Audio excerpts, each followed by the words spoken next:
Hello, welcome to 123windelfrei.de, your German attachment parenting blog from Berlin. I'm Nicola Schmidt, and in spring 2009 I've been to the United States and I had so many questions, and I asked them to the experts, the scientists, and those people who claim to know, and I want to share their answers with you.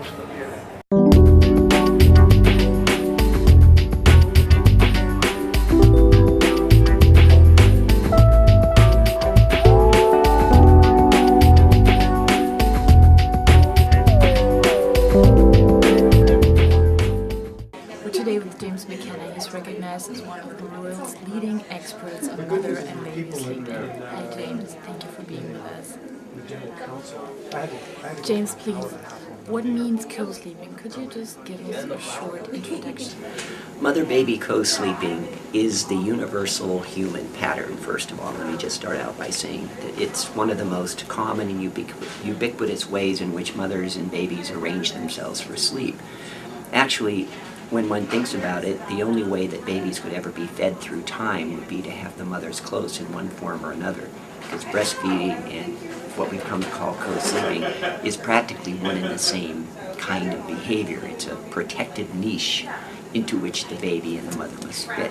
It's almost as common, really, as birth itself, and the only way in which any of us would even be having this discussion or debate is because our mothers were sleeping next to us and breastfeeding through the night. So it's only in a very recent Western cultural context that there's even any controversy at all, and it's only a very modern and recent question that anybody would think to ask: where should my baby sleep, how should my baby feed, and how should I lay my baby down to sleep? So inevitable is it that for human survival, even as we speak for most human beings, this is the only option that parents have. Indeed, when you think of the evolutionary history of a baby and just simply deal with the biology of an infant, our babies are neurologically at birth the least developed of any mammal, and particularly any primate mammal. 3/4 of the baby's brain and central nervous system will develop after the baby is born. And this is because for our species, upright posture became so important to free the hands, to make tools, and to permit us to adapt to the environment to which our species was headed.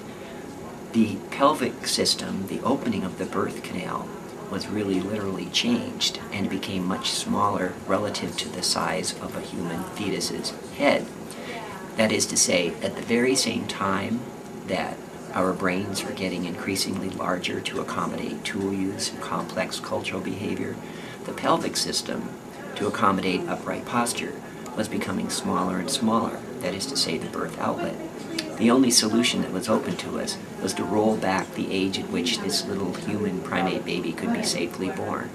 So our babies, unlike monkeys and apes and other mammals, were born neurologically the least mature of all, with only 25%, as I was mentioning, of our brain developed.